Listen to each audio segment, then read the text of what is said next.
ఇప్పుడు ఈ పవన్ కళ్యాణే కదా 2019లో ఆయన కూడా ఓడిపోయినటువంటి పరిస్థితులు. కాబట్టి పవన్ కళ్యాణ్ ఓడిపోయినా అదే నాయకుడు.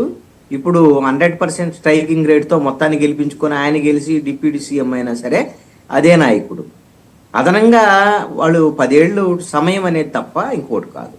ఎందుకు మరి పవన్ కళ్యాణ్ ఇలా రైజ్ అయ్యారు? పవన్ కళ్యాణ్ ఆయన చేసినటువంటి కృషి లేకుండా ఇలాంటియేనని అనుకున్నప్పుడు ఆ పరిస్థితులు కలిసొచ్చాయి.